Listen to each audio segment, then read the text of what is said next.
Salvador Dalí. Figueres, Gerona, 1904-1989, pintor español. Si bien parte del inmenso prestigio y popularidad de que gozó ya en vida se debió a sus estrafalarias e impostadas excentricidades, Salvador Dalí acertó a insuflar nueva vida al surrealismo europeo hasta convertirse en su más conocido representante. Sus confusas ideas estéticas, el llamado método paranoico crítico, fueron mucho menos decisivas que sus impactantes composiciones, a las que trasladó con magistral precisión técnica un personalísimo universo onírico y simbólico, tan nítido y luminoso como profundamente inquietante y perturbador. Salvador Dalí. Salvador Dalí nació en una madrugada de la primavera de 1904 en el seno de una familia burguesa, hijo de un notario bien pensante y de una sensible dama aficionada a los pájaros. Muchos años más tarde escribiría en su autobiografía La vida secreta de Salvador Dalí, 1942, a los 3 años quería ser cocinero. A los 5 quería ser Napoleón. Mi ambición no ha hecho más que crecer y ahora es la de llegar a ser Salvador Dalí y nada más. Por otra parte, esto es muy difícil, ya que, a medida que me acerco a Salvador Dalí, él se aleja de mí. Puesto que la persecución sería incesante y el objetivo no habría de alcanzarse nunca, y dado que en ningún recodo de su biografía estaba previsto que hallara el equilibrio y la paz, Dalí decidió ser excesivo en todo, interpretar numerosos personajes y sublimar su angustia en una pluralidad de delirios humorísticos y sórdidos. Se definió a sí mismo como perverso polimorfo, rezagado y anarquizante, o blando, débil y repulsivo, aunque para conquistar esta laboriosa imagen publicitaria antes hubo de salvar algunas pruebas iniciáticas, y si el juego favorito de su primera infancia era vestir el traje de rey, ya a los 10 años, cuando se autorretrata como el niño enfermo, explora las ventajas de aparentar una constitución frágil y nerviosa. Su precocidad es sorprendente, a los 12 años descubre el estilo de los impresionistas franceses y se hace impresionista, a los 14 ya ha trabado conocimiento con el arte de Picasso y se ha hecho cubista, y a los 15 se ha convertido en editor de la revista Studium, donde dibuja brillantes pastiches para la sección titulada Los grandes maestros de la pintura. La residencia de estudiantes. En 1921 abandona su Cataluña natal y se traslada a Madrid, donde ingresa en la Academia de Bellas Artes de San Fernando. Instalado en la residencia de estudiantes, se hace amigo del gran poeta granadino Federico García Lorca y del futuro cineasta surrealista Luis Buñuel, de quien sin embargo se distanciará irreversiblemente en 1930. En la capital adopta un extraordinario atuendo, lleva los cabellos largos, una corbata desproporcionadamente grande y una capa que arrastra hasta los pies. A veces luce una camisa azul cielo adornada con gemelos de zafiro, se sujeta el pelo con una redecilla y lo lustra con barniz para óleo. Es difícil que su presencia pase desapercibida. En los revueltos y conflictivos meses de 1923 sufre un desafortunado contratiempo. En la Academia de Bellas Artes a la que está adscrito se producen manifestaciones en contra de un profesor, y antes de que dé comienzo el discurso oficial y se desate la violenta polémica, Salvador abandona la sala. Las autoridades creen que este gesto suyo ha sido la señal de ataque y rebelión y deciden expulsarlo durante un año. Después, de nuevo en Figueres, los guardias vienen a detenerlo y pasa una temporada en la cárcel. La persistencia de la memoria, 1931. A la salida de prisión recibirá 2 alegrías. La primera, una prensa para grabado que su padre le regala, y la segunda, la visita de su excelente compañero de la residencia de estudiantes de Madrid, Federico García Lorca, quien en las calurosas noches del verano de Cadaqués lee a toda la familia Dalí sus versos y dramas recién compuestos. Es allí, junto al Mediterráneo, donde García Lorca redacta la célebre Oda a Salvador Dalí, publicada unos años después, en 1929, en la Revista de Occidente. Pronto será también Luis Buñuel quien llegue a Cadaqués para trabajar con su amigo Salvador en un guión cinematográfico absolutamente atípico y del que surgirá una película tan extraña como Es un perro andaluz, 1929. En París. En 1927 Dalí viaja por primera vez a París, pero es al año siguiente cuando se establece en la capital francesa. Se relaciona con Pablo Picasso y Joan Miró y, con la ayuda de este último, se une al grupo surrealista que lidera el poeta André Breton. En 1929 expone en la Galería Goemans y obtiene ya un gran éxito, las originales imágenes de sus cuadros, en las que los objetos se muestran con irritante precisión, parecen adentrarse en unas profundidades psíquicas anormales y revelar un inconsciente alucinatorio y cruel. Pero Breton terminará expulsándolo del movimiento algunos años después, en una memorable sesión de enjuiciamiento a la que Dalí compareció cubierto con una manta y con un termómetro en la boca, aparentando ficticiamente estar aquejado de fiebre y convirtiendo así el opresivo juicio en una ridícula farsa. La triple acusación a la que tuvo entonces que enfrentarse Dalí fue coquetear con los fascismos, hacer gala de un catolicismo delirante y sentir una pasión desmedida e irrefrenable por el dinero. A esto precisamente alude el célebre apodo anagramático con que sería motejado por Breton, a vida dólares, acusación que, lejos de desagradar al pintor, le proporcionaba un secreto e irónico placer. De hecho, después de conocer a la que sería su musa y compañera durante toda su vida, Gala, entonces todavía esposa de otro surrealista, el poeta Paul Eluard, Dalí declaró románticamente: «Amo a Gala más que a mi madre, más que a mi padre, más que a Picasso y más, incluso, que al dinero». Gala y Dalí. Salvador Dalí se enamoró de Gala en el verano de 1929 y con ella gozó por primera vez de las mieles del erotismo. Es la época en que pinta Adecuación del deseo, Placeres iluminados y El gran masturbador, pintura esta última que fue atacada y desgarrada por el fanático grupo puritano Los Camelots du Roi. Mientras tiene lugar la exposición de sus obras en la Galería Goemans de París, la joven y apasionada pareja se refugia y aísla en la Costa Azul, pasando los días y las noches encerrados en una pequeña habitación de un hotel con los postigos cerrados. Enterado de la vida disoluta de su hijo por un artículo de Eugenio Dors aparecido en la Gaceta Literaria, el padre de Dalí rompe relaciones con su vástago, pero ello no debió afectarlo demasiado, o quizás sí, puesto que es en esa época cuando el artista realiza lo mejor de su obra, como el célebre cuadro La persistencia de la memoria, 1931, donde blandos relojes cuelgan de la rama de un árbol, del borde de un pedestal y sobre una misteriosa forma tendida en la vasta extensión de la playa. El surrealismo daliniano. Antes de llegar a París, el artista había realizado su primera exposición en las Galerías Dalmau de Barcelona, en 1925, y su obra había transitado por el cubismo y las corrientes realistas, como en Muchacha en la ventana, 1925, o su primera cesta de pan, 1926. Cuando Dalí se incorporó al grupo surrealista, el movimiento atravesaba momentos de fuertes contradicciones internas. La vitalidad y extravagancia de aquella joven promesa española resultó decisiva para la renovación y proyección del grupo, del que también por su parte absorbió energías que resultaron en la etapa más apreciada de su obra. En teoría, sus mejores cuadros fueron el fruto de la aplicación del llamado método paranoico crítico, que Dalí definió como un sistema espontáneo de conocimiento irracional basado en la asociación interpretativo-crítica de los fenómenos delirantes. Tal metodología propugna un alejamiento de la realidad física en favor de la realidad mental, gracias a un uso controlado de la alucinación y del sueño. Lo paranoico irracional debe someterse a la lucidez interpretativa o crítica, los objetos de la vida cotidiana se convierten en iconos de los deseos y temores del ser humano. A través de sus obras y siguiendo los dictados de las teorías freudianas, el artista saca a la luz los aspectos más ocultos de su vida erótica, sus fantasías y sus deseos.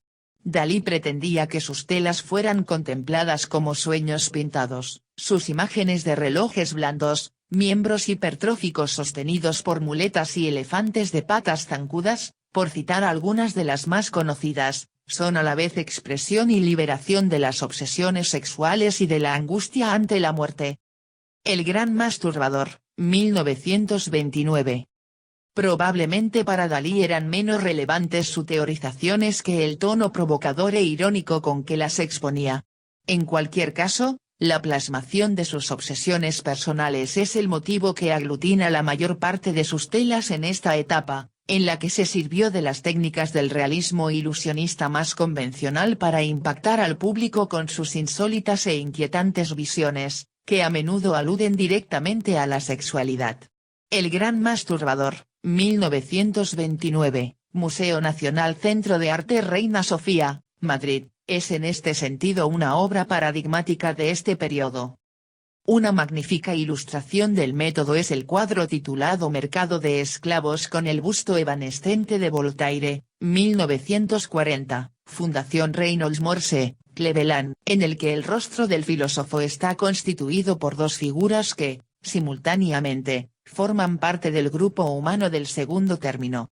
A la izquierda, contempla la escena una mujer que se apoya en una mesa. El contenido de los fruteros sobre la mesa es a su vez parte del conjunto de figuras que participan en el mercado que da título a la tela. Mercado de esclavos con el busto evanescente de Voltaire, 1940. El enigma sin fin, 1938, Museo Nacional Centro de Arte Reina Sofía, Madrid, o las múltiples reinterpretaciones delirantes del famoso Angelus de Millet constituyen otros excelentes ejemplos de ese reiterado juego de perversión significativa de la imagen. La obsesión paranoica de que bajo el aparente misticismo de la escena campesina latía la presencia de la muerte llevó a Dalí a pedir al Louvre que realizara una radiografía del cuadro, lo que permitió ver en el lugar que ocupa la carretilla el contorno de un ataúd que Millet había pintado originalmente, confirmando así su propia intuición paranoica. La consagración internacional. Unos pocos años en el grupo bastaron para que Dalí se convirtiese en la gran figura del surrealismo y su obra alcanzase una considerable resonancia internacional. En 1934 viaja con su ya inseparable Gala a Estados Unidos, donde desembarca y se presenta ante los periodistas con un enorme pan cocido por el cocinero del transatlántico que les ha transportado. En sus erráticas manifestaciones no duda en asociar el mito hitleriano con el teléfono y a Lenin con el béisbol. Son todas bromas absurdas que tratan de quitar hierro a una situación política amenazante. 2 años después se desata la atroz guerra civil en España y una de las primeras muestras de la probidad de los militares insurrectos es el infame asesinato de su amigo Federico García Lorca, crimen que conmocionó a la opinión pública mundial. Dalí escribió, Lorca tenía personalidad para dar y vender, la suficiente para ser fusilado, antes que cualquier otro, por cualquier español. En 1938 conoce por fin, gracias al escritor vienés Stefan Zweig, a Sigmund Freud, quien había sido el gran inspirador de la estética surrealista, de la que Dalí no se siente marginado pese a las bravatas de Breton. Por el contrario, se considera el único y más genuino exponente del movimiento. El padre del psicoanálisis había dado pábulo a la nueva indagación del inconsciente con su libro La interpretación de los sueños, 1900, pero nunca se había tomado demasiado en serio a sus jóvenes admiradores de París. No obstante, el 20 de julio de 1938, tras el encuentro, Freud anotó en su diario, hasta entonces me sentía tentado de considerar a los surrealistas, que aparentemente me han elegido como santo patrón, como locos integrales, digamos al 95%, como el alcohol puro. Aquel joven español, con sus espléndidos ojos de fanático e innegable dominio técnico, me movió a reconsiderar mi opinión. Por su parte, el artista realizó asombrosos y alucinantes retratos del santo patrón de los surrealistas. Premonición de la Guerra Civil, 1936. Instalado otra vez en Nueva York en 1939, Dalí acepta un encargo para decorar unos escaparates comerciales. El tema que elige es el del día y la noche, el primero evocado por un maniquí que se mete en una bañera peluda y la segunda por medio de brasas y paños negros extendidos, pero la dirección modifica el decorado sin consultar al autor. Dalí, iracundo, vuelca la bañera de Astracán llena de agua y la lanza contra los cristales del escaparate produciendo un gran estrépito y un notable destrozo. Pese a que la opinión pública norteamericana le aplaude el vigor con que ha sabido defender la propiedad intelectual, es juzgado por los tribunales y condenado a pagar los desperfectos. Tampoco consigue concluir su siguiente proyecto para decorar un pabellón de la Feria Internacional de Nueva York, el cual debía llevar el significativo título de Sueño de Venus. El desarrollo de la Guerra Civil Española, cuyo estallido había intuido en Construcción blanda con judías hervidas, luego titulado Premonición de la Guerra Civil, 1936, y el presagio de la Segunda Guerra Mundial habían provocado en Dalí el deseo de refugiarse en un mundo sin conflictos, y sublimó su experiencia surrealista retomando la iconografía renacentista e interesándose, sobre todo, por el valor económico de sus cuadros. Esto le convirtió en el Avida Dollars con que Breton, reordenando las letras de su nombre, le había bautizado. De particular relevancia en cuanto a la evolución de su obra resulta el viaje que realizó a Italia en 1937, tras el contacto directo con los clásicos, adquirió cierto gusto por los temas religiosos y por una técnica más academicista, que durante mucho tiempo seguiría aplicando. No obstante, a lo onírico y extraño, pueden destacarse, entre otros muchos ejemplos, lienzos como Madonna de Portgiegat, 1950, Museo Minami, Tokio, Crucifixion, 1954, Museo Metropolitano, Nueva York, y La Última Cena, 1955, National Gallery, Washington. Al mismo tiempo, el pintor producía una enorme cantidad de objetos decorativos carentes de la fuerza transgresora de sus primeras obras surrealistas. Detalle de La Última Cena, 1955. Últimos años. En 1948 regresó a España, fijando su residencia de nuevo en Portgiegat y hallando en el régimen del general Francisco Franco toda suerte de facilidades. El gobierno incluso declaró aquel rincón catalán que tanto fascinaba al pintor paraje pintoresco de interés nacional. Para muchos historiadores del arte lo mejor de su obra ya había sido realizado y, sin embargo, aún le quedaban 40 años de caprichosa producción y de irreductible endiosamiento y exhibicionismo, con apariciones públicas del estilo de la que protagonizó en diciembre de 1955, cuando se personó en la Universidad de la Sorbona de París para dar una conferencia en un Rolls Royce repleto de coliflores. En vida del artista incluso se fundó un museo Dalí en Figueres, ese escenográfico, abigarrado y extraño monumento a su proverbial egolatría es uno de los museos más visitados de España. Durante los años 70, Dalí, que había declarado que la pintura era una fotografía hecha a mano, fue el avalador del estilo hiperrealista internacional que, saliendo de su paleta, no resultó menos inquietante que su prolija indagación anterior sobre el ilimitado y equívoco universo onírico. Pero quien más y quien menos recuerda mejor que sus cuadros su repulsivo bigote engominado, y no falta quien afirme haberlo visto en el Liceo, el lujoso Teatro de la Ópera de Barcelona, elegantemente ataviado con frac y luciendo en el bolsillo de la pechera, a guisa de vistoso pañuelo, una flácida tortilla a la francesa. En su testamento, el controvertido artista legaba gran parte de su patrimonio al Estado español, provocando de ese modo incluso después de su muerte, acaecida en 1989, tras una larga agonía, nuevas y enconadas polémicas. El novelista Italo Calvino escribió que nada es más falsificable que el inconsciente. ¿Acaso esta verdad paradójica y antifreudiana sea la gran lección del creador del método paranoico crítico, de ese maestro del histrionismo y la propaganda, de ese pintor desaforado y perfeccionista, de ese eximio prestidigitador y extravagante ciudadano que fue Salvador Dalí? El chiflado prolífico del Ampurdán, la llanura catalana barrida por el vertiginoso viento del norte que recoge las suaves olas del mar Mediterráneo en una costa tortuosa y arriscada, descubrió el arte de la mixtificación y el simulacro, de la mentira, el disimulo y el disfraz antes incluso de aprender a reproducir los sueños con la exactitud de su lápiz. Su longeva existencia, tercamente consagrada a torturar la materia y los lienzos con los frutos más perversos de su feraz imaginación, se mantuvo igualmente fiel a un paisaje deslumbrante de su infancia, Portlligat, una bahía abrazada de rocas donde el espíritu se remansa, ora para elevarse hacia los misterios más sublimes, ora para corromperse como las aguas quietas.